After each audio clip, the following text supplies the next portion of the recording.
They didn't scream. They didn't fight. They just told me to sit on the log and wait. Said they'd be right back with the picnic basket.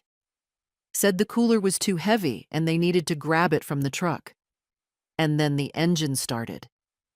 And then it never came back. I sat there for a full hour before I let myself believe what had just happened.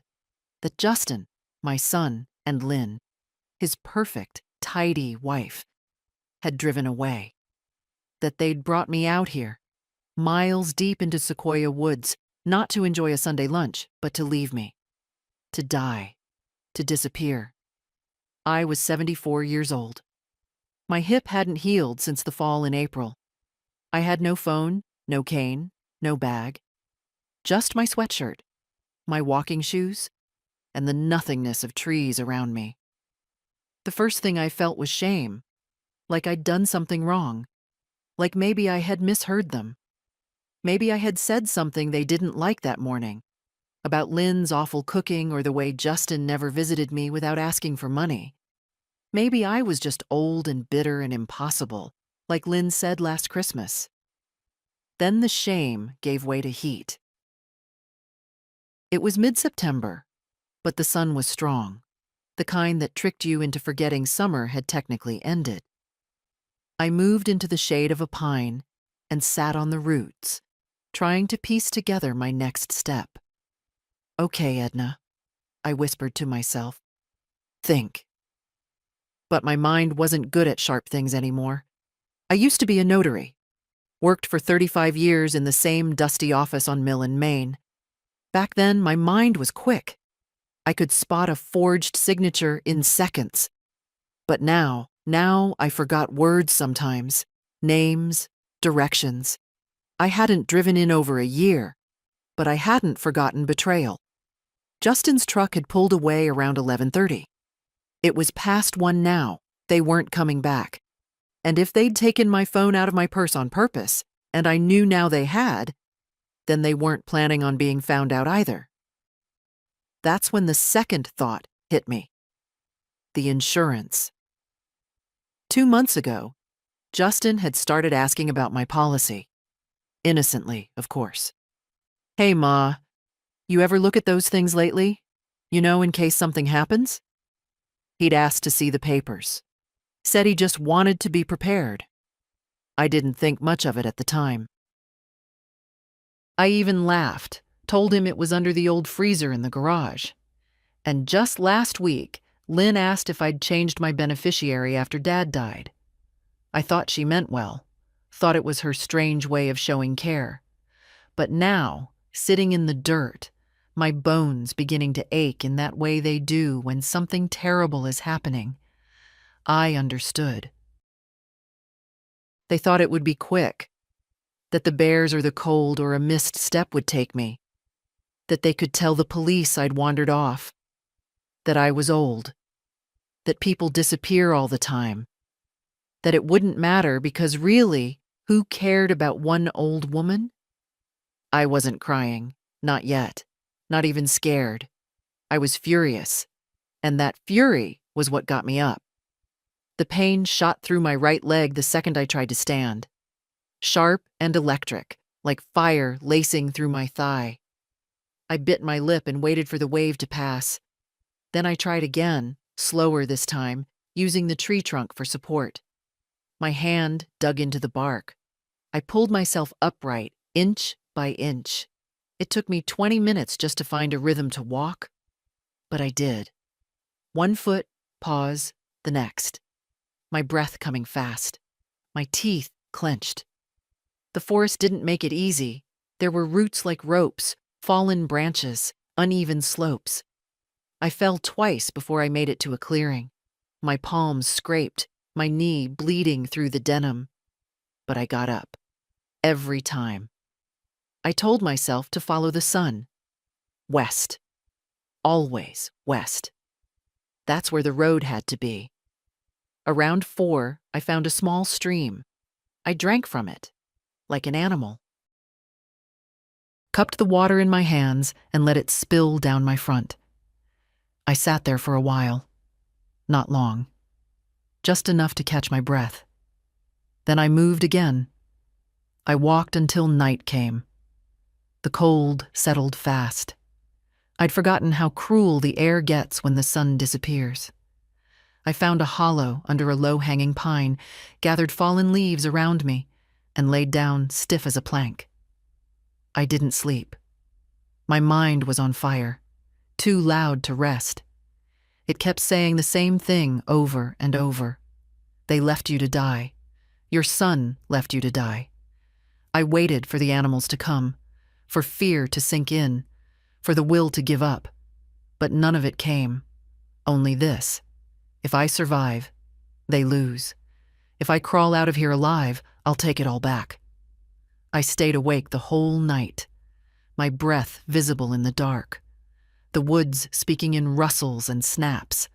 And when the first light came, thin, gray, holy, I stood again, and I walked.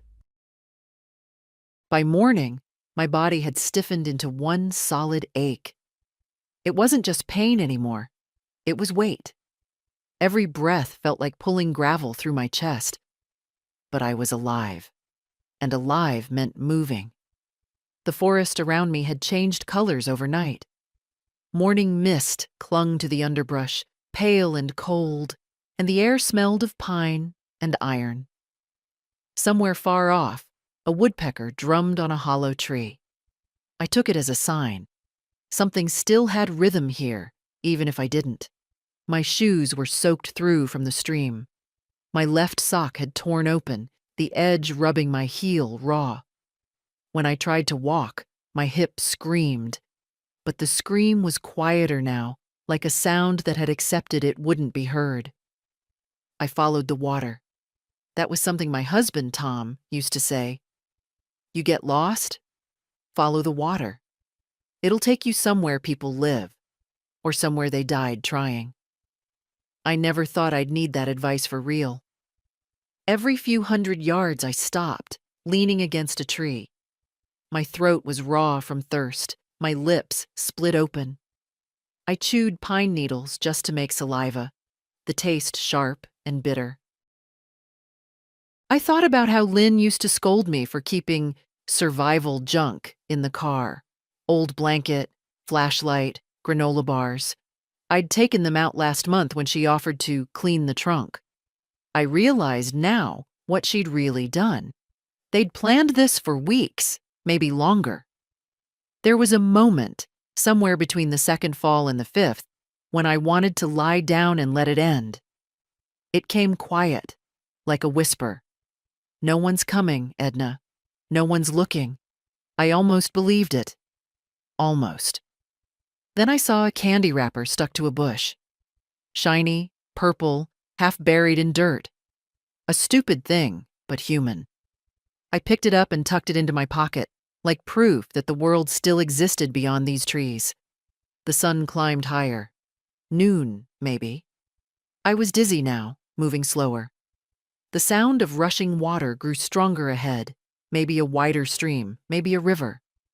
I crawled the last few feet down a slope and saw it. A narrow creek cutting through the woods, shallow but running fast. I dropped to my knees and drank again. It tasted like life and dirt at once. Then I lay on my side, my cheek pressed into moss, and laughed. A dry, broken laugh that startled a bird out of a branch nearby. For a few minutes, I let myself imagine a helicopter, a rescue team. The news headline, "Elderly woman found alive after 3 days in wilderness." But even in my fantasy, no one came for me. Justin wasn't searching. Lynn wasn't crying. They were probably already making calls to the insurance office, pretending to be heartbroken. I sat up, my fingers shaking. "Not yet," I whispered. "You don't get to win yet." That's when I remembered the road. Before we'd turned onto the forest trail, we'd driven past a gas station and a faded green sign, County Route 17. I'd seen it only for a second, but it had been west of the rising sun. If I could keep walking west, I'd hit it again. It sounded ridiculous. But ridiculous plans were all I had left. The next hours were a blur of motion and falling. The forest floor turned to rock and roots. Once, I slipped and hit my shoulder hard enough to make my eyes blur. I thought I heard someone calling my name. I answered, but it was only the wind through the branches, cruel and soft. By evening, I stumbled into a small clearing. There was something there, a cabin, or what was left of one. Roof caved in, door hanging sideways. But it had 4 walls and a shadow from the wind. I crawled inside like an animal. The air smelled of rot and old smoke. A metal cot stood in the corner, rusted but still solid. I sat on it, my legs trembling. On the floor was a tin can, a broken lighter, and a torn magazine from 2004. I couldn't light a fire. My hands wouldn't obey. But I found a blanket, stiff and dirty, and wrapped it around myself anyway. That night, I let myself cry. Not because I was scared, but because I was angry. Angry that I'd spent a lifetime making it easy for them, signing checks, paying mortgages, forgiving every little disrespect as stress. Angry that I'd been too polite to notice when love had turned into convenience. Somewhere in the dark, something howled. I froze, holding my breath. The sound faded. Just a coyote, maybe, or the forest laughing. I whispered into the silence. You should have made sure I was dead, Justin. Then I closed my eyes and rested my head on the cold metal frame. The last thing I remember before drifting off was the shape of the trees through the hole in the roof, dark against the bruised sky. I made myself a promise then. Tomorrow, I find the road. Tomorrow, I crawl if I have to. Tomorrow, I start taking everything back. When I woke, it was from the sound of my own teeth chattering. The blanket was damp from dew. Dawn light leaked through the cracked boards like thin fingers. I was still in the same broken cabin, but my body felt older by 10 years. My tongue was swollen from thirst. My right leg had turned the color of clay. For a minute, I thought I'd died during the night. Then I tried to move, and the pain reminded me I hadn't. Every joint screamed. My hands were cut and blistered.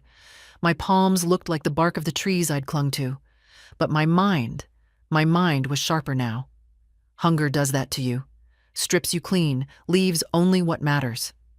I sat up, slow, counted breaths. 1, 2, 3. The world didn't spin this time. That was progress. I needed food. Water I could find again, but without food I'd fade before I reached any road. I searched the small shelter. Nothing. Only the tin can, half full of rainwater. I drank it all. My reflection rippled in it. An old woman's face, dirt-streaked, eyes hollow but alive. Tom's voice came back to me then, clear as if he were standing right behind me. You always were stubborn, Edna. Too stubborn to die easy. He used to say it whenever I worked through a fever or patched the barn roof myself, because Justin wasn't good with ladders. I smiled. Even now, he was right. I used one of the cot legs as a walking stick and left the cabin. The air outside was sharp, almost metallic. The forest smelled different in the morning, wet and raw. Steam rose from the ground where the sun touched it. I followed the light again. West. Always west. By mid-morning, I found a patch of blackberry bushes, wild and tangled. Half the berries were shriveled, but some were still good. I ate with shaking hands, thorns tearing my fingers. The sweetness nearly broke me. Tears came then, but quiet ones. Tears of life. Not today, I whispered. You hear me, Lynn? Not today. The path ahead dipped down into a narrow ravine. Rocks, mud, roots, nature's trap. I almost turned back, but the slope pointed the same direction I needed, so I started down, steadying myself with the stick. Halfway through, the earth shifted beneath me. I went down hard, rolling, dirt filling my mouth, shoulder screaming. When I stopped, I couldn't move for a moment. The sky spun. A trickle of blood slid down my neck. It took me 5 minutes just to get to my knees again. The walking stick was gone. My right wrist felt wrong, maybe sprained, maybe worse. But the air was different here, less thick. I heard something faint, like a hum, low and steady. I held my breath. Engines. I froze, listening. There it was again. Not close, but not far either. I started crawling toward the sound. It wasn't heroic. It was pathetic, slow, desperate, but it was movement. Inch by inch, across damp soil and fallen leaves. My body had stopped being mine hours ago. It was just a tool now. I used it. After what felt like hours, I saw it, a flash of gray between the trees. Metal. I dragged myself closer. A road. Narrow, cracked, but real. I laughed then. A dry, broken sound that scared a crow off the guardrail. I made it, but the road was empty. No cars, no people, just silence and the faint buzz of insects. My laugh turned to a sob. I sat on the shoulder, breathing in dust and exhaust ghosts. And for the first time since that morning in the woods, I let my mind drift home. I pictured the house on Laurel Street, the lilac bush Tom planted before he died, the chipped mailbox with my name still half-painted, E. Howell. I imagined Justin standing in the driveway, maybe rehearsing his story for the police. She just wandered off. You know how she was. Forgetful. And Lynn, with her perfect hair, crying on command. She was good at that. Always had been. I pressed my palm to the asphalt, rough and warm. "You'll see me again," I said aloud. "You'll see me walk up that porch." A shadow moved. For a moment, I thought it was my imagination. Then I heard it, the low rumble of an engine. A truck appeared at the curve, headlights off, slow. I waved my arms weakly. The driver slammed on the brakes, dust flying. A man climbed out, mid-40s, wearing a red cap and the kind of look people reserve for ghosts. "Jesus, lady," he said. "You okay?" I tried to speak, but the words tangled. Only a hoarse whisper came out. "Please, I need town." He hesitated, then nodded. "Get in. I'll take you." He helped me into the passenger seat. The smell of gasoline and coffee filled the cab. He offered me water from a plastic bottle. I drank it in one go. "What happened?" he asked as we started moving. "You lost?" I looked out the window at the trees sliding past. "Something like that. You got family around here?" I almost laughed. "Not anymore." He didn't push. Drove in silence. When the forest thinned and the first rooftops appeared, I felt something tighten in my chest. Not relief, not fear. Something in between. I wasn't done suffering. I was just done being lost. "Drop me near Mill Avenue," I told him. "I can walk from there." "You sure?" he asked. I nodded. "I've been walking a long time." He left me by the old gas station, the one I'd passed that morning before they took me in. I stood there, watching his truck fade into the distance. I was home. Not safe yet, but home's close enough to start a war. The first thing I noticed was how normal everything looked. Cars passed. People walked dogs, carried groceries, yelled into phones. The gas station had the same faded banner fluttering over the window, now serving breakfast biscuits. My town hadn't changed. Not for my disappearance, not for my suffering. Life, it seemed, went on without me just fine. I didn't go home. Not yet.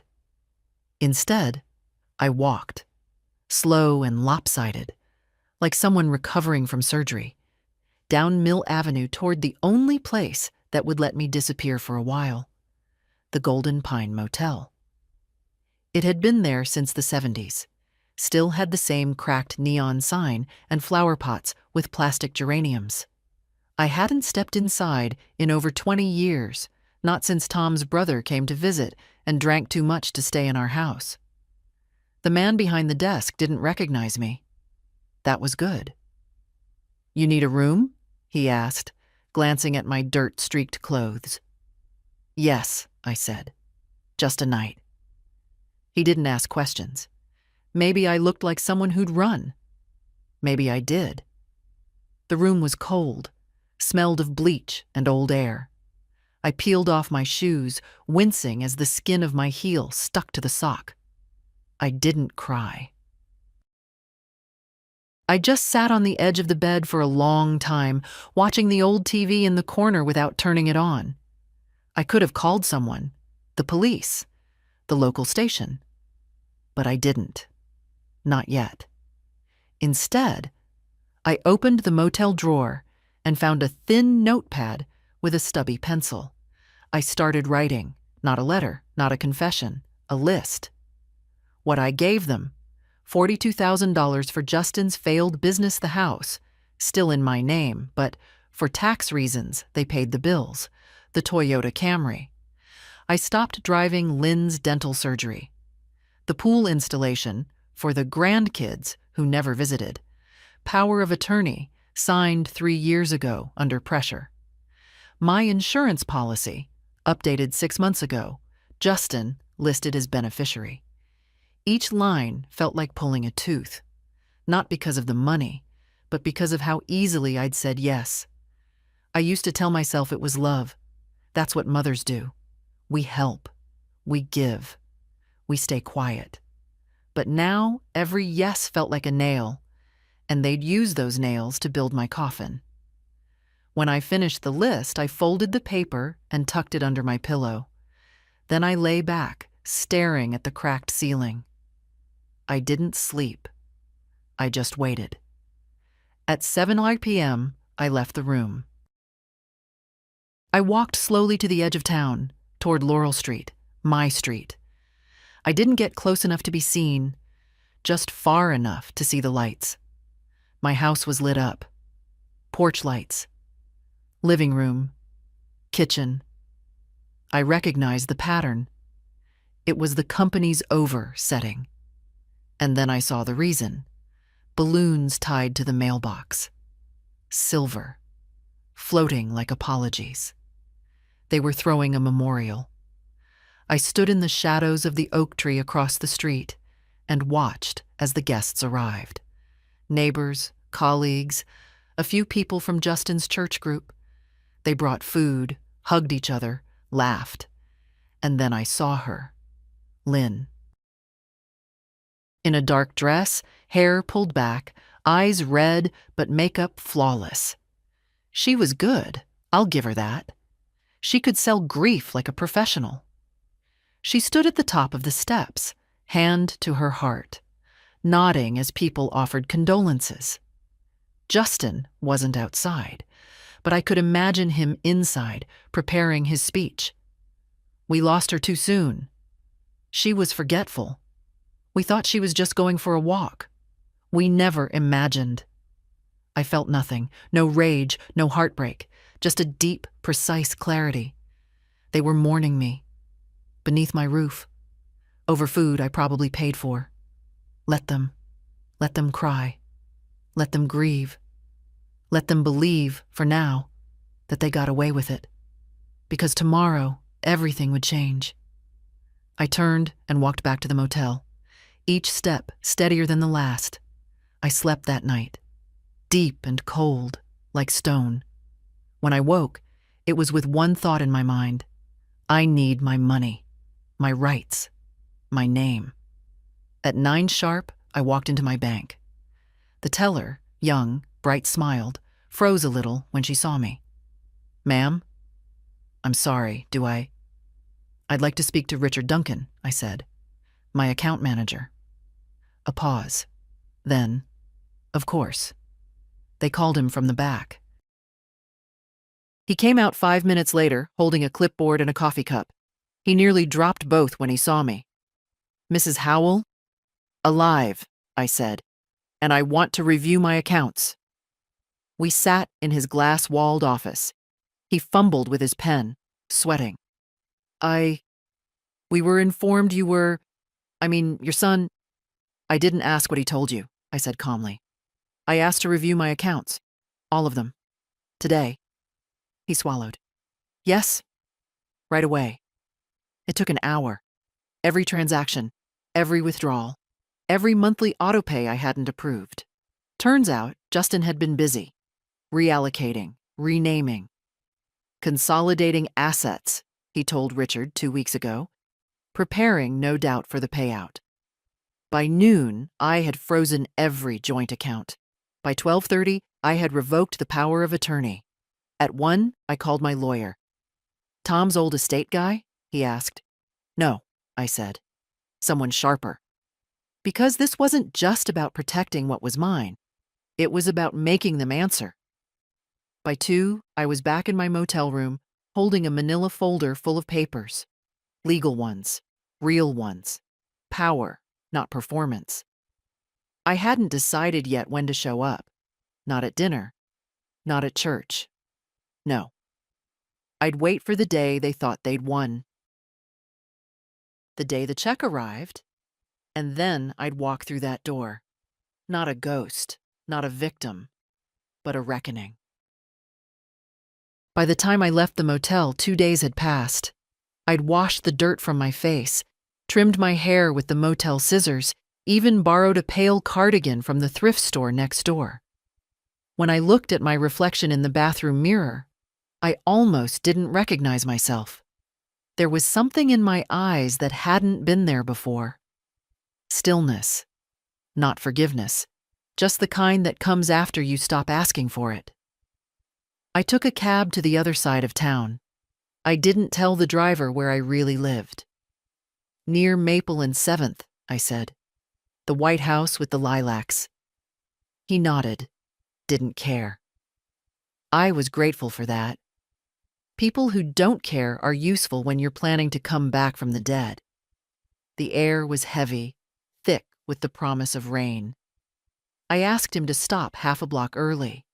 My hip ached when I climbed out, but pain felt different now. Less like suffering, more like proof. Proof that I'd survived. The first thing I noticed as I turned the corner was the banner. "In loving memory of Edna Howell, 1949 to 2023. They'd strung it across my porch. I stopped walking. Just stared. My porch. My name. My death. They'd even used the picture from Tom's funeral. The one where I'd worn the blue scarf he'd bought me in Savannah. They must have taken it off the wall in my bedroom. In the driveway, Justin was talking to a man in a dark suit. Insurance representative, I guessed. His posture gave it away. The polite lean, the practiced nod, the fake sympathy. Lynn hovered near them, hands clasped, eyes moist. She played her role beautifully. I stood behind the neighbor's hedge, watching. Justin was clean-shaven now, hair slicked back, wearing the jacket I'd given him for his last birthday. He looked younger than he was. He'd always been good at looking presentable when it mattered. The man handed him a document. Justin signed it without hesitation. "That's it," the agent said. "Once the check clears, you'll receive confirmation by mail. I'm sorry again for your loss." Justin's voice was smooth, calm. "Thank you. She was a wonderful woman." I almost laughed. A wonderful woman. The kind you abandon among trees. When the man drove off, Lynn turned to Justin, her smile dropping the second the car disappeared. "So, how much?" "Enough," he said. "More than enough." I watched them walk inside. Lynn's arm looped through his, my son and his perfect wife. planning their new life on my bones. I stayed outside until the rain started. Cold drops, thin and unrelenting. Then I walked to the end of the street and sat at the bus stop. A woman next to me, middle-aged, carrying a grocery bag, offered me a tissue. "Funeral?" she asked softly, nodding toward the house. I hesitated. "Something like that." She smiled kindly. "My mother's anniversary was last week. I still expect her to call sometimes. Silly, isn't it?" "Not silly," I said. "Just human." That night, I went back to the motel, turned on the TV for the first time. The local news was on. "Tragic story continues as family and friends mourn the disappearance of 74-year-old Edna Howell," the anchor said. "Authorities have not ruled out an accident." They showed my picture, my house, my son's fake grief. I watched it all, silent. Then I turned the TV off and sat in the dark. It wasn't grief I felt. It was a strange, simmering satisfaction. They'd built a perfect lie, and I was going to burn it, one truth at a time. The next morning, I went back to the bank. Richard had done his job well. The accounts were frozen. The life insurance flag was under investigation. The legal trail had begun. Then I called my lawyer, Ms. Pierce, sharp as glass, 40, eyes like a hawk. I'd found her through a recommendation from the motel clerk's cousin, of all people. Small towns have their uses. She listened carefully as I told her everything, every transaction, every document, every manipulation. She didn't interrupt. When I finished, she said quietly, "Mrs. Howell, if even half of this is true, it's attempted murder." I nodded. "They won't see it that way." She adjusted her glasses. "Maybe not, but the police will, especially when they find out who filed the insurance claim." "I don't want them in jail," I said. "Not yet. I want everything back first." Ms. Pierce smiled slightly. "Then we'll start with the house." That afternoon, we drove there together. She insisted I wait in the car while she spoke with them. Rain had turned to drizzle. Through the window, I saw her step onto the porch, knock. Lynn opened the door. Confused at first, then guarded. Justin appeared behind her. They talked. Short, tense. Ms. Pierce handed over an envelope. Legal notice. I couldn't hear what was said, but Lynn's face changed color 3 times. Justin's jaw tightened. He looked out toward the street once, his eyes skimming over the parked car without recognition. Then Ms. Pierce turned and walked back. Calm. Composed. She slid into the passenger seat. "They have 72 hours to vacate," she said. I stared at the windshield, at the wet reflection of my porch. "Good." "You'll have to appear at the hearing," she added, "to confirm identity." I smiled faintly. "I'll be there." That night, I slept with the envelope on my bedside table. The rain tapped the window. For the first time since the woods, I felt something close to peace. Not the soft kind. The kind that comes before a storm. Tomorrow, they would know. Tomorrow, the dead woman was coming home. The courthouse smelled like lemon polish and old arguments. I sat on the wooden bench near courtroom 3B, a folder on my lap, my fingers resting on its edge. Around me, people whispered, scribbled, clicked their pens. Divorce hearings, small claims, probate disputes. But me? I was here because I'd come back from the dead, and I had paperwork to prove it. "Mrs. Howell?" The bailiff's voice was calm, polite. I stood, my knees stiff but steady. "Yes." He opened the door. "They're ready for you." Inside, the courtroom was almost empty. Just a judge, a clerk, and Ms. Pierce beside me. At the other table, Justin and Lynn. Justin's head snapped up the moment I stepped in. His mouth opened, then closed. I watched the blood drain from his face. Lynn didn't turn. Not right away. She just stared straight ahead, hands folded like a girl in church. But I saw her shoulders stiffen, as if she'd felt a ghost brush past. The judge glanced down at the document before her.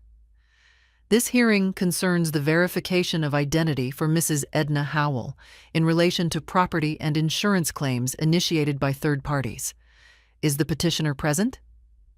I am, I said, voice even.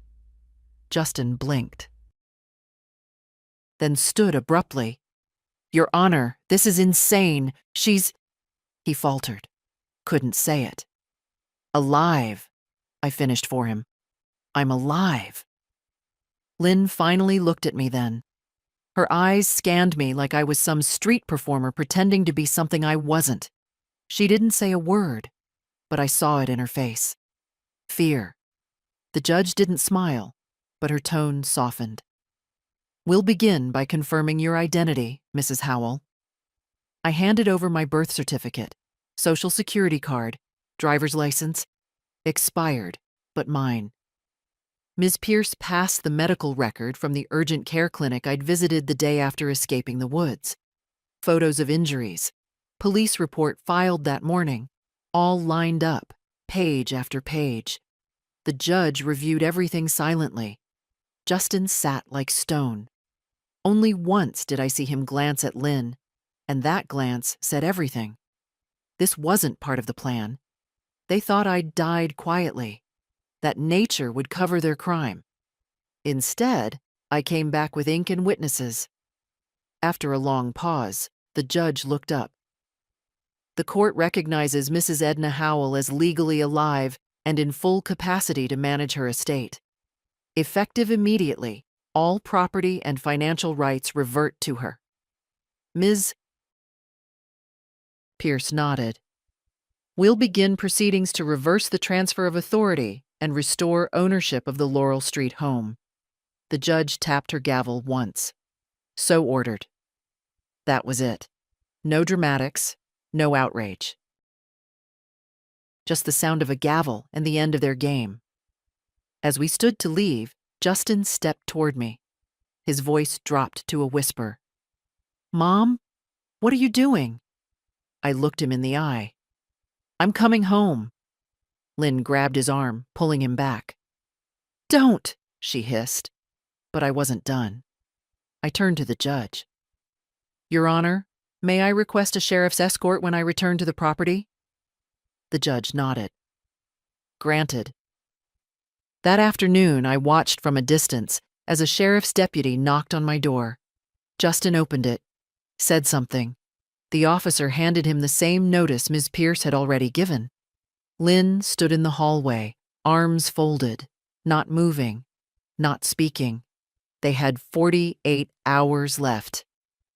I didn't go back to the motel. I checked into a small inn near the library, walked the block myself, sat on a bench outside the old bakery and watched people pass. Nobody recognized me. Or maybe they did and weren't sure if they were seeing a ghost. That night, I wrote again. Not a list this time. Not facts. A letter. To my granddaughter. To Maggie. If they've let you believe I died, I want you to know the truth. I didn't. They left me. But I came back. And I didn't come back for revenge. I came back to remember who I am. You always saw me, even when they didn't. I'll be waiting when you're ready to find me.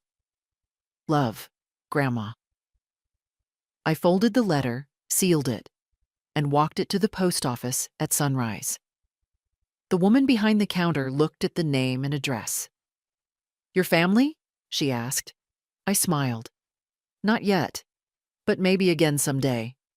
Then I turned toward Laurel Street, my porch, my name still on the mailbox.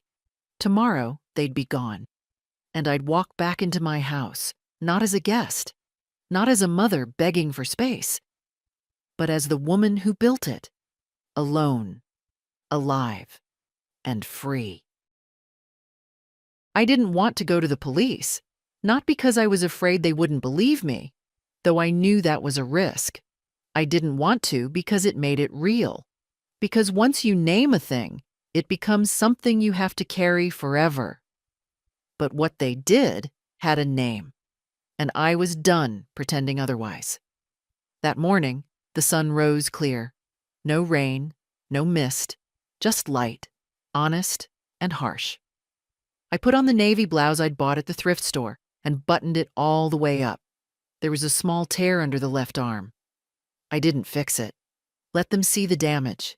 Let them know it wasn't all polished and neat. The station hadn't changed. Still the same waiting chairs with worn vinyl. Same flag in the corner. Same front desk with the chipped sign, "Be kind. We're here to help." I stepped forward. The woman behind the desk looked up from her computer. "Morning. Can I help you?" "Yes," I said. "I'd like to report a crime." Her expression didn't change. "All right. What kind of crime?" "Attempted murder," I said. Now she looked at me. "Excuse me?" "My name is Edna Howell, 74 years old, resident of Laurel Street." I handed her my ID and a folded document from Ms. Pierce, a notarized statement with dates, medical notes, and a timeline. "I was left to die in Sequoia Woods 5 days ago by my son and his wife." She blinked. Slowly. Just a moment. 10 minutes later, I was sitting in a small, windowless room, the kind where you start to sweat even when it's cold. A younger officer came in, Detective Hanley. Mid-30s, neat haircut, the kind of face that looked more comfortable behind a laptop than in the woods. But his eyes were steady. "Mrs. Howell, I'm sorry. We were told you were dead," I said. "Yes, so was I." He paused. "May I record this conversation?" I nodded. The red light blinked on. He folded his hands. "Tell me everything, from the beginning." So I did. From the morning they said we were going on a short hike, to the moment they drove off, to the 2 nights in the woods, the blisters, the berries, the rusted cabin, the walk to the road, the truck driver who picked me up, the motel, the bank, the lawyer, the insurance paperwork already in motion. I didn't cry. I didn't flinch. Hanley didn't interrupt, except to ask dates and names. He wrote everything down.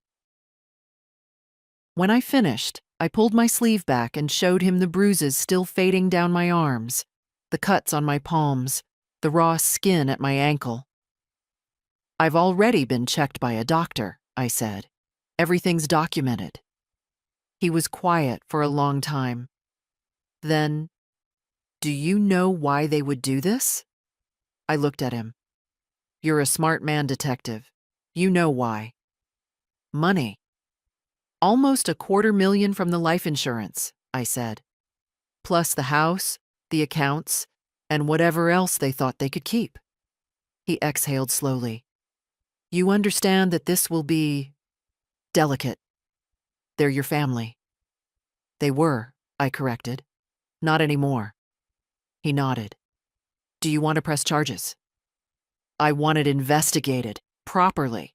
I'm not looking for revenge. I'm looking for truth." He closed the file. "You'll hear from us within 48 hours. If what you're saying holds up, and it looks like it does, we'll move forward." I stood. My knees creaked, but I didn't care. "Detective?" "Yes?" "I know how this looks. An old woman, family trouble, some bad decisions, some money. Easy to dismiss." He didn't argue. But I crawled out of that forest to look people in the eye. I'm not just a mother or a victim. I'm a witness. And I intend to be heard. His face didn't change, but something in his posture did. "Yes, ma'am." Outside, the light hurt my eyes. I pulled my sunglasses from my pocket, the cheap kind from a rotating rack. Put them on like armor. I didn't go home. Not yet. I walked to the coffee shop on 8th, the one I hadn't visited since Tom died. Ordered a black coffee. Sat by the window. I watched people live. and I waited. 2 hours later, my phone buzzed. Unknown number. Mrs. Howell? Hanley's voice. We've reviewed initial documentation. I've assigned a team. We're opening a formal investigation. I closed my eyes. Not in relief, in readiness. They had thrown dirt over me. Now they'd watch me rise. There was a time I would have died for Justin. Not in the dramatic sense, not the kind you see in movies.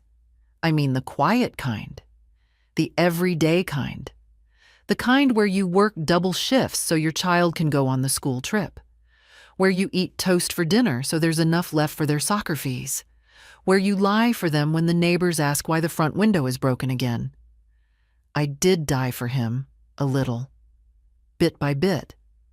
But back then, I thought that was what mothers were supposed to do. Tom and I had him late. I was 36. Tom was 41. Everyone said we were brave, having a baby so close to middle age. I didn't feel brave. I just felt lucky.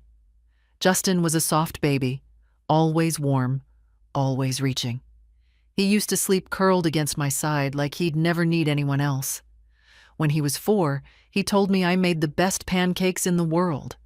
When he was 8, he said he'd buy me a house with a gold roof one day. When he was 12, he cried when I left for a weekend training seminar. When he was 16, he stopped talking to me unless he wanted something. I told myself it was normal. Teenagers pull away. They come back. But Justin never came back. Not really. He got into community college, then dropped out after a semester. Got a job at an insurance firm. Moved out when he was 23. Not far, just 20 minutes away. But it might as well have been another planet. He stopped calling. Stopped visiting, unless he needed something. Money, usually. The first time he asked for a loan, it was small. Just $200, Ma. My paycheck's late. Then it became $500, then $2,000, then $10. I gave it. Always. I had savings, I had Tom's pension, and I had the memory of a little boy who once made me a card that said, "You're my best friend, Mommy. Forever." I kept that card. I still have it. Folded in half, tucked into my Bible like a pressed flower from another season. Then came Lynn. She arrived like a gust of perfume and hard opinions. She smiled too wide and hugged too short. She said things like, "Oh, isn't that adorable," when I showed her the quilts I made. Said I should downsize because stairs weren't safe at my age. Justin changed around her. Or maybe he just became more himself. She handled everything. His emails, his bills, even his phone sometimes. "We're just trying to simplify things," she said once. You know how scatterbrained he gets. But I knew better. They took over my house 1 inch at a time. First it was just them staying for a weekend while their place was fumigated. Then a month, because the kitchen needed repairs. Then suddenly, I was living in the guest room, and they were managing the property. She changed the furniture, painted the walls, threw out my teapot, said it was cracked, said it was unsafe. They never asked, and I never stopped them. I told myself I was keeping the peace, that Justin was under pressure, that Lynn meant well, even if she grated. But somewhere deep inside, I felt it. The slow erasure. It started with space, then routines, then decisions, then names. He stopped calling me Mom, started calling me Edna when we were around her friends, said it was more modern, said Mrs. Howell sounded too distant, but Mom made people think I was older than I looked. I smiled, laughed it off, told myself it didn't matter, but it did. Because the day someone erases your name is the day they start forgetting you're a person. When they asked me to sign over financial rights, just in case something happens, I hesitated for the first time. But they brought papers. They brought coffee. They brought charm. And I told myself again, it was fine. I had nothing to hide. That was the last time I saw Justin's eyes look at me with anything like warmth. After that, every interaction had an edge. Did you remember to pay the property taxes? Have you refilled your prescriptions? Are you still writing checks to the church? That's not smart, Ma. He called me Ma when he was annoyed. Only then. Then came the insurance policy. Let's just update it, Lynn said sweetly. It's outdated. You still have Tom listed as primary. I looked at her. Tom is dead. She smiled, like I was slow. Exactly. So we'll list Justin. You know, for safety. That was the moment. The one I didn't admit even to myself. I saw it in her eyes. Not love, not care, intent. And I signed anyway. Because some part of me still wanted to believe I mattered. Still hoped he remembered those pancakes, that gold roof promise, that crayon card in my Bible. But promises fade, and sons forget. That's what I thought when I woke up in the woods, lips cracked, throat dry, leg twisted under me. That's what I thought as I pulled myself toward the light. And that's what I knew now. With my body back, my name restored, my porch reclaimed. They hadn't tried to kill me because they hated me. They'd done it because I'd become inconvenient. Because they thought I had no more use. But they were wrong. I was still here. And for the first time in my life, they were going to see who I really was. Without kindness to hide behind. Without love to protect them. Without silence to save them. No more mother. No more bank. No more ghost. Just me, Edna Howell. They were still there when we pulled up. The U-Haul was in the driveway, the back door open. 2 suitcases stacked beside it, but nothing packed inside. The curtains were still drawn, porch lights off. Mail untouched. They weren't preparing to leave. They were waiting for someone to change their mind. I didn't. The sheriff's deputy stepped out of the car first. Young. Quiet. By the book. Ms. Pierce followed, calm as ever, holding a copy of the court order in her hand. I was the last to open the car door. I took my time. My foot touched the driveway like a promise. The deputy knocked. No answer. He knocked again, louder. Then, "This is sheriff's office. You've been given formal notice. Time's up." We heard movement. The sound of blinds shifting. Then the door opened. Lynn stood there in leggings and an oversized sweatshirt, hair pulled into a high bun like it was laundry day. She looked me in the eye, then looked past me like I was fog. "What is this?" she asked flatly. Ms. Pierce stepped forward. "You've been formally evicted under emergency reversal of transfer of property. Per court order, the legal owner has returned." "You mean her?" Lynn's mouth twisted. "Yes, Ms. Pierce said. "Her." Justin appeared behind her, barefoot, half-shaven, holding a phone. "This is unnecessary," he said. "We're appealing. You can't just come in here like this." The deputy held up his hand. "Sir, you've had 72 hours. You were given written notice and time to vacate. This is not a discussion." Justin looked at me then, for the first time since the woods. Really looked. He didn't say my name. He didn't ask how I was. He didn't say sorry. He said, "You're ruining everything." I almost smiled, because it was true. They hadn't just counted on my death. They'd built a whole life on it. And now I was standing in the doorway with a court order and 2 witnesses, alive and unblinking. "I'll wait outside," I said calmly. "You have 20 minutes. Lynn crossed her arms. "You think this makes you noble? You think anyone's going to care? You're just a bitter old— Ms. Pierce interrupted, voice still soft. You're not helping yourself, Mrs. Howell. I'm not her, Lynn snapped. No, I said. You never were. They slammed the door shut. Inside, I heard drawers opening, a cabinet, the hurried thump of boxes being half filled. But I didn't move. I stood on my walkway and looked at the street. The neighbors weren't watching. Curtains twitched, but no one came out. Small towns know how to pretend they didn't see. The deputy stayed by the steps. Miss Pierce stood beside me. Do you want to say anything? She asked quietly. To them? She nodded. No. She waited.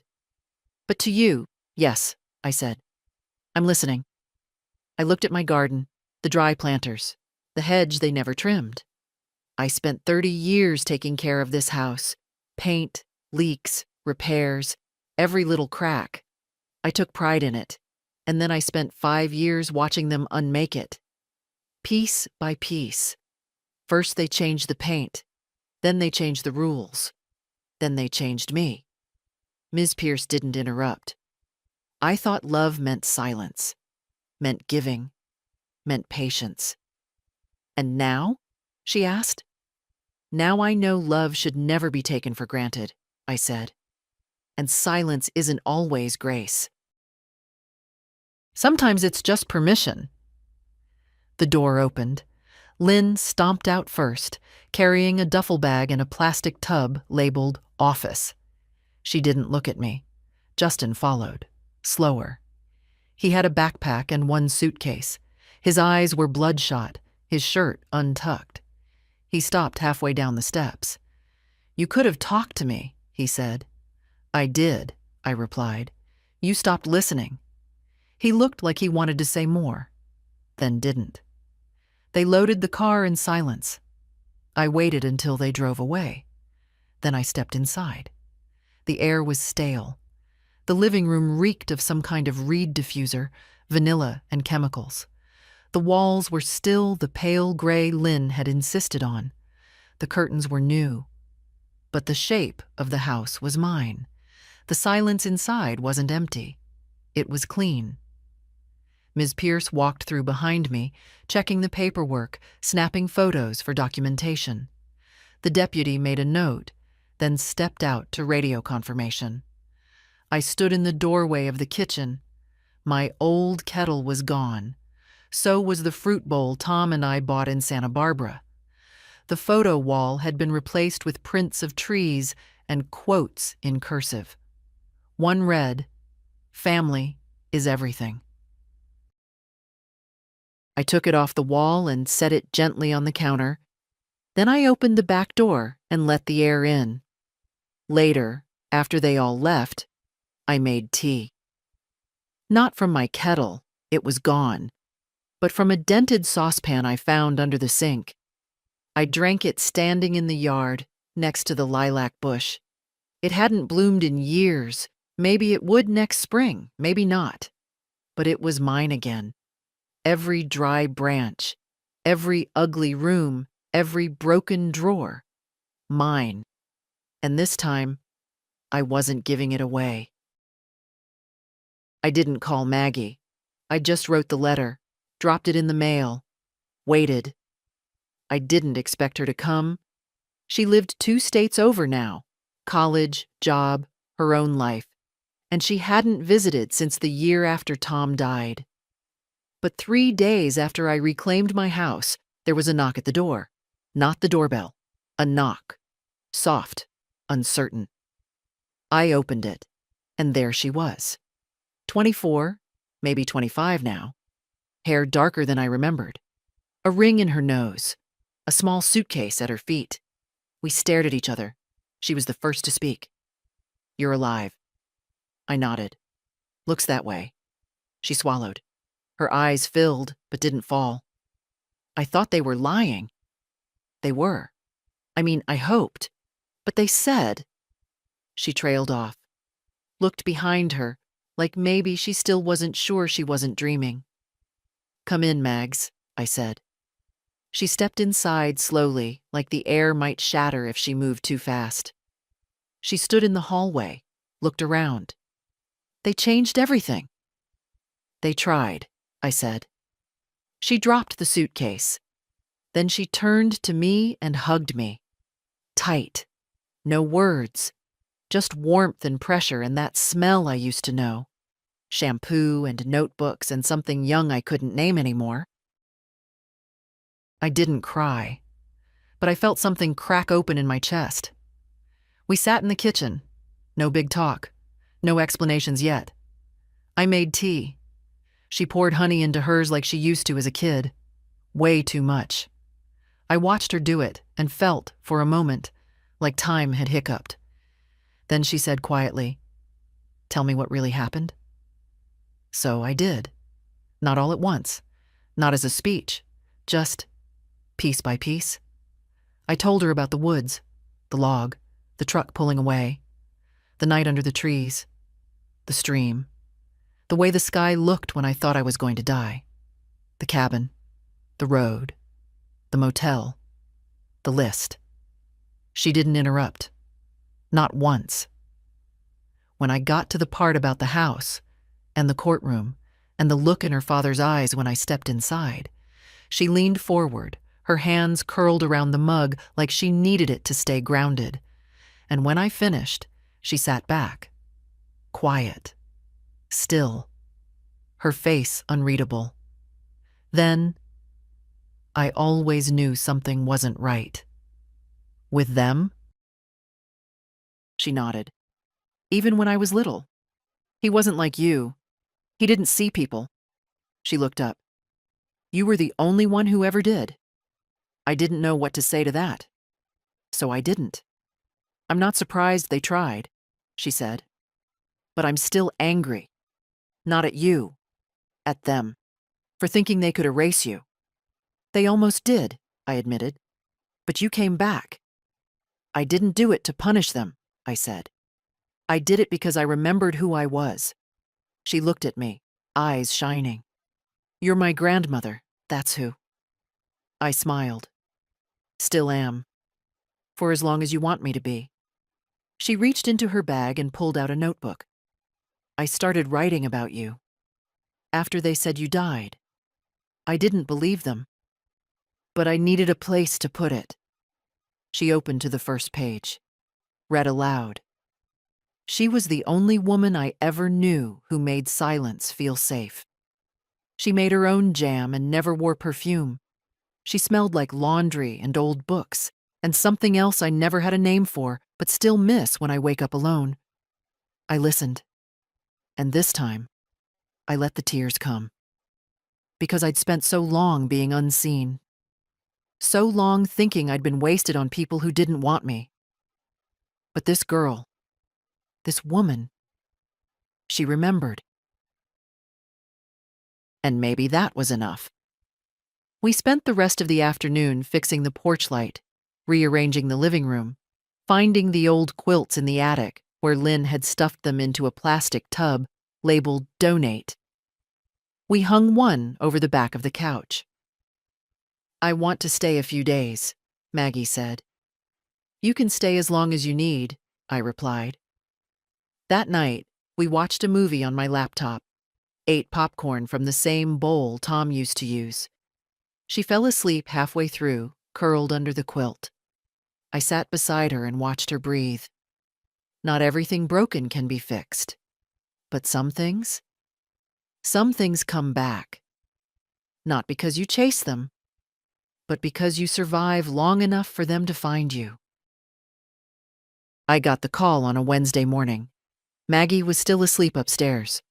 The floor creaked the way it always had. Familiar. Honest. I was drinking my tea by the kitchen window when the phone rang.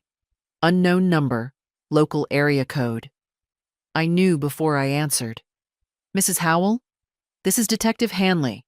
We need you to come in today, 11 a.m. He didn't ask.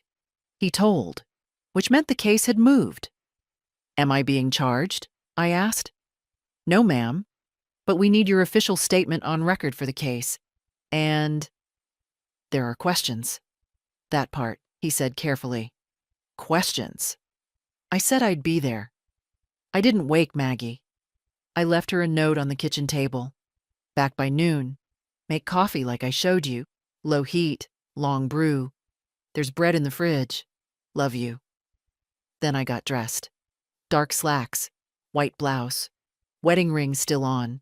Not for sentiment, for clarity. I'd built a life. It had weight. Let them see it. The station smelled like it always did. Bleach, paper, and something faintly sour. Detective Hanley met me at the door. This way, he said. We sat in a small interview room. 2 chairs, 1 table, no glass, no drama. But the tape recorder was there. He clicked it on. Date, Wednesday. Time, 11:06 a.m. Officer present, Detective Matthew Hanley. Interviewee, Mrs. Edna Howell. Purpose, formal statement regarding alleged attempted homicide by family members Justin Howell and Lynn Howell. He looked at me. Ready? I nodded. He started slow. Walk me through that morning, the hike. I told him everything again, this time with more detail. The fake cheer in Justin's voice, the way Lynn checked her watch when we got to the trail, the moment they asked me to sit down, just for a second, and how the silence after they walked off was louder than any goodbye. Hanley scribbled notes, nodded, asked for clarification. Then, did they ever actually say anything to suggest intent? That this was more than abandonment? I looked him in the eye. They took my water, my phone, my ID. They left me with nothing but a smile and a lie. That's not accident. That's calculation. He didn't argue. And when I returned, I added, they'd already filed the life insurance claim. That wasn't panic. That was preparedness. Hanley leaned back. We have the claim paperwork. Signed, submitted. 2 days after you went missing. Not reported missing until 5. I nodded. Because they thought I wouldn't make it that long. A long pause.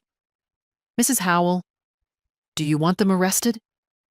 It was the question I knew would come. The one Maggie had quietly tiptoed around. The one Ms. Pierce hadn't dared ask. I answered without blinking. I want them held accountable. Meaning? You don't bury your mother alive and walk away with a check. That's not family. That's fraud. And it's attempted murder. He nodded once. We're building the case. But there will be scrutiny. I'm not here for pity, I said. I'm here for truth. He looked tired. Not unsympathetic. Just tired. You're remarkably calm, he said finally. I already survived the hard part, I replied. The rest is just paper. I signed the statement. Page after page. No hand tremble, no pause. When I stood, he walked me to the door. We'll be in touch soon. You've done more than most would. I smiled faintly. That's the thing about surviving, detective. You don't stop just because it's uncomfortable. I walked back out into the daylight. Crisp. Cold. The kind of October wind that makes your lungs sting. I didn't go straight home. I stopped by the grocery store. Bought lemons, thyme, fresh bread. Maggie liked real food. Said it felt like memory. When I came home, she was sitting on the porch, reading. She looked up. You okay? I sat beside her. Getting there. Are they going to jail? I looked at the street, at the mailbox with my name. I don't know. That's not up to me. But you want them to pay. No, I said. I want them to be seen. That's worse in a way. She didn't speak, just leaned her head against my shoulder. For a long time, we sat in silence. Then she said, You scare me a little. I smiled. Good. Maybe that means I finally did something right. The envelope was cream-colored, thick, sealed with the county's crest. I found it tucked into the screen door the way they do when they know the person lives alone. No knock, no ring, just placed gently, like bad news delivered with manners. I didn't open it right away. I took it into the kitchen, placed it on the table, and poured myself coffee first. Sat down. Smelled the steam. Then I picked up the envelope and slid it open with the same knife I'd used to slice tomatoes for lunch. Subpoena, Superior Court of County. It was official now. The hearing would be in 2 weeks. Preliminary. Not criminal yet, but the start of something that might be. Witness required. Edna M. Howell. Case reference, fraudulent insurance claim and elder neglect investigation. Justin and Lynn's names were printed just below. I folded the letter and set it down. There was no fear in me, not anymore.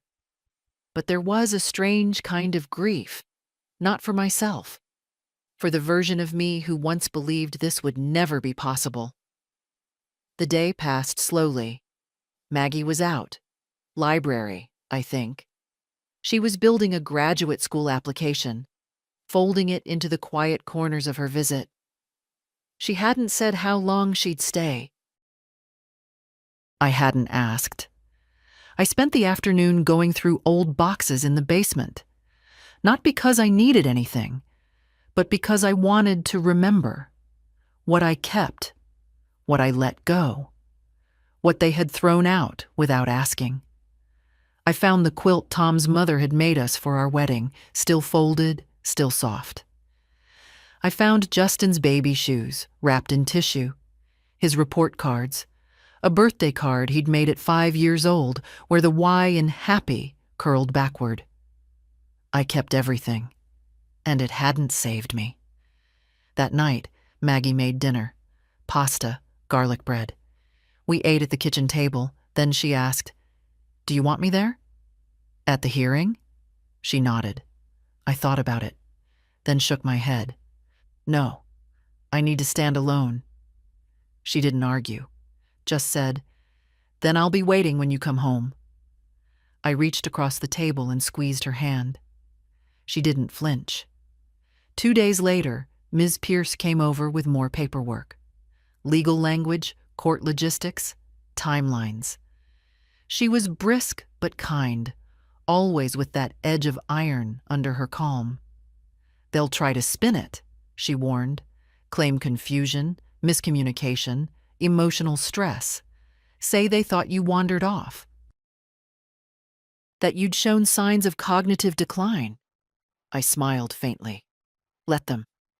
You have medical records, neighbors who saw you healthy before the trip, bank statements, security footage, motel logs, and teeth marks in my palms," I added. "But yes, I have evidence." She looked at me. "Do you want to testify fully or just submit a statement?" "I'll testify," I said. She nodded once. "Good."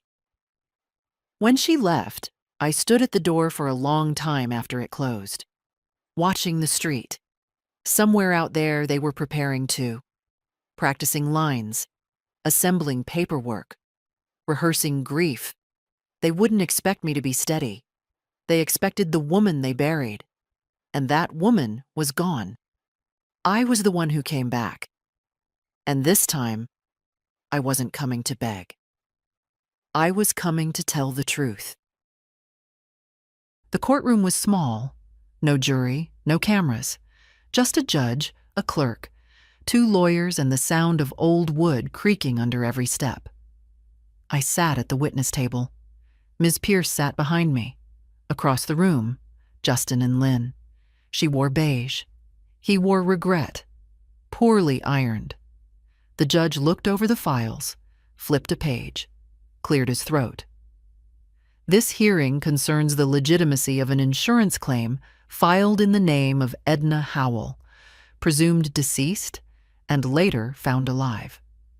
The court will hear testimony to determine whether sufficient grounds exist for referral to the district attorney." He looked at me. "Mrs. Howell, you may begin." I didn't shake.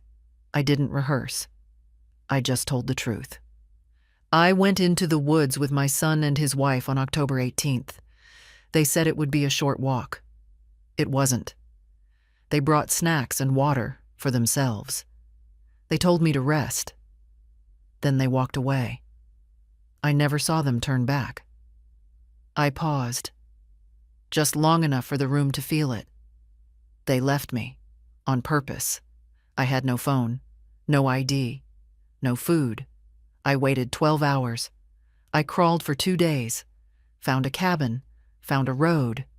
A man picked me up, drove me to town. I went to the bank. The insurance had already been filed. They were planning my funeral before I even found water.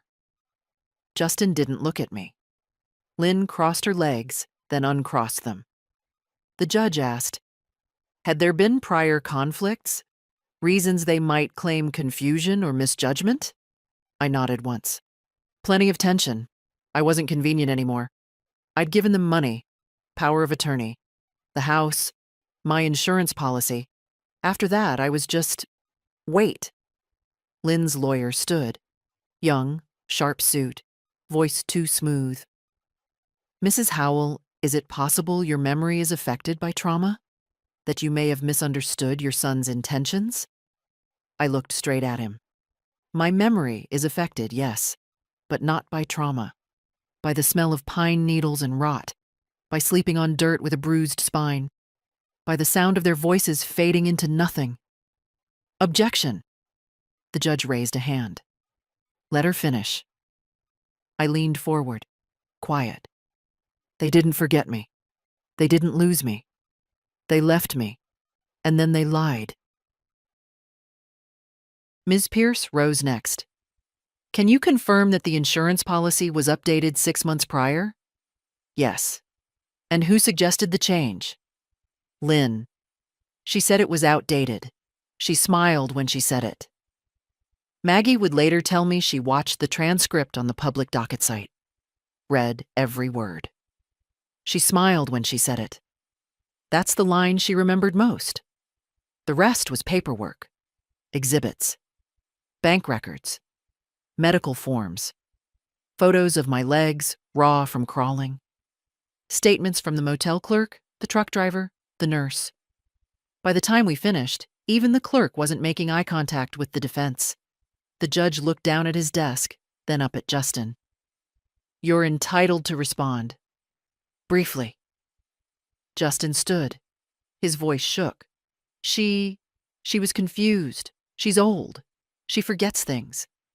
We thought she wandered. We didn't know she was missing right away. The judge raised an eyebrow. You filed a life insurance claim before filing a missing persons report. Justin stammered. It was a mistake. Lynn didn't speak at all. Her lawyer tried, but it didn't matter. The damage wasn't in the documents. It was in the room, in the way silence started to lean toward truth. The judge closed the folder. This court finds sufficient cause for referral to the district attorney for criminal investigation under grounds of fraud, elder abuse, and attempted homicide. Gavel. Just once. That was all. I stood slowly. My knees ached. My hands trembled a little now, but not from fear, from release. I didn't look back at them, not when I stepped down, not when I reached the door. Outside, the air was cool, clean. Ms. Pierce joined me on the steps. You did what you came to do, she said. I nodded. They can lie all they want now. The world knows. And what will you do next? I looked up at the sky, pale blue and endless. Live, I said. Fully, this time. It was a Thursday afternoon when they came.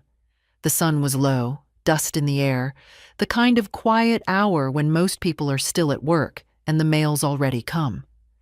I'd just finished sweeping the front porch, something I hadn't done in years, but now did almost every day. The rhythm helped. I didn't hear a car, didn't need to. I felt them. I turned around, and there they were. Justin on the path. Lynn just behind him, arms folded tight, sunglasses on like she was avoiding daylight itself. He didn't speak at first, just looked at me like I was a painting he didn't remember buying. I said nothing. Then, finally, he cleared his throat. "Mom, can we talk?" I didn't move. "About what?" He shifted his weight. "About everything. I just think maybe we should Try what?" I asked. He flinched at the sharpness, though I hadn't raised my voice. "Look, I know how it looks," he said quickly. "But we were scared. You were forgetful, wandering sometimes. We thought maybe it was dementia." "You thought dementia comes on in the woods?" I asked. Lynn stepped forward then. "We didn't plan anything, Edna. You're twisting it. You were slowing down. You fell asleep during conversations. You left the stove on once." "I remember," I said. "You brought it up for weeks." "We were worried," she insisted. "People make mistakes when they're trying to protect someone." "You filed a death claim," I said. She looked away. "That was a mistake." "No," I said calmly. "A mistake is forgetting someone's birthday. This was a decision." Justin's voice dropped. "I didn't think you'd make it out." There it was. He said it quiet, almost like he didn't mean to say it aloud. I watched his hands, shoved in his pockets now, not shaking, not clenched, just still, like he'd finally run out of stories to tell himself. "I'm not here to scream," I said. "Not to shame you. You already did that yourselves." "Then what do you want?" Lynn asked. "Nothing," I said. "I don't want a thing from you." They were quiet then. Long, slow silence. The kind that used to fill the house when Tom was still alive and trying not to say what he really thought of Lynn's cold smile. Justin looked up. "I just thought you might forgive us."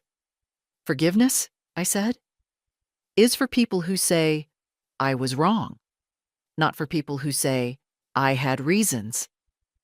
He looked like a child then, a grown man in a shirt 2 sizes too stiff, trying to shrink into himself. I took a step forward. "You want to know what I remember most?" I said. "It's not the hunger, not the cold, not even the crawl." I paused. Let the wind move past us. "I remember how quiet it was after you left me. How it didn't surprise me." He blinked. "Mom?" "No," I said. "You don't get to say that anymore." Lynn turned. "We shouldn't have come." "You're right," I said. They started back toward the car. But before they reached it, I added, "I hope you both find something better to be than what you've been." Lynn didn't turn. Justin did. Just once. "I loved you," he said. I nodded. "I know. Once." They drove off.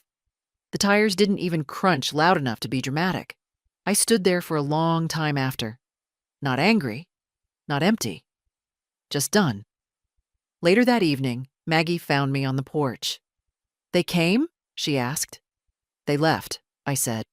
She sat beside me, hand on mine. "Did it help?" I thought about it. "No." But it didn't hurt. We watched the sky shift from pink to gray. The air smelled like dust and old grass. "They'll never understand," Maggie said. "They don't need to," I replied. "They just need to stay gone." And they did. I didn't hear from them again. No more letters, no calls, no lawyer tricks. Just absence. The clean kind. Sometimes that's the best peace you get, and sometimes it's enough. I didn't rebuild my life. Not the way people talk about it, like it's a house you put back together with better nails and newer wood. I just picked up what was still mine. The quiet. The mornings. The sound of my own breath when I wake up without needing to be needed. Maggie stayed through winter, said it was just for a while, but she never set a date to leave. She worked from the library, made dinner most nights, filled the house with that soft noise only young people bring. Music I don't know the words to, laughter through a closed door, footsteps overhead when I forget what day it is. We never talked much about Justin and Lynn after that. They drifted into the background like a bad painting you forget to take down. The police case lingered, slow and cold, like most things that touch money and family. Charges were pending. I didn't chase them. I didn't check the status. I had nothing left to prove. One day, in early March, I sat on the back porch with Maggie and asked her, "What do you think happens to people like them?" She shrugged. They find someone else to take from, or they finally run out of people. I nodded. And what about people like me? She looked at me, soft-eyed and certain. You keep the door locked, and you open the window. That spring, the lilacs bloomed for the first time in 4 years. I don't believe in signs, but I sat beside them one morning, breathing in their scent like something old I thought I'd lost. Not magic, just survival. Maggie planted tomatoes. We painted the kitchen. She found my old recipe cards and made copies. I bought new curtains, not beige, yellow, with white thread like sunlight you could fold. And the house, my house, started to sound like mine again. Not busy, not loud, just honest. One evening, I stood in the bedroom I used to be locked out of. I ran my hand across the dresser. The dust was gone. So were the perfume bottles Lynn left behind. I opened the drawer and placed 3 things inside. The letter I'd written Maggie. The court document restoring my ownership. A photograph of Tom and me on the porch, years ago. His hand on my back, my eyes closed against his shoulder. Not for memory, not for legacy, for truth. Because if this house is ever emptied again, I want someone to know. I was here. And I didn't go quietly. On the first Sunday in May, I walked to church for the first time in 2 years. The woman at the pew, Betty something, looked at me like she'd seen a ghost. Maybe she had. "You look good," she whispered. I smiled. I am. That day, the sermon was about Lazarus. I didn't miss the irony. Afterwards, they served weak coffee and 2 sweet cookies. I took both. Not because I missed them, but because I could. That night, Maggie and I sat on the porch. "What now?" she asked. "Now we live." "No plans?" "None that require anyone's permission." She leaned her head on my shoulder. We watched the stars come out, one by one, like little truths too patient to be loud. And when I finally spoke, it wasn't for her. It was for you. To whoever reads this, they might forget you. They might bury you. They might smile while they do it. But you're not done unless you say so. You get to come back. You get to choose silence or noise or something in between. You get to keep your name, even if you have to crawl for it, especially then. So take it. Take it all back. And when they ask how you did it, say nothing. Just live. If you felt this, share it. Someone out there is still crawling.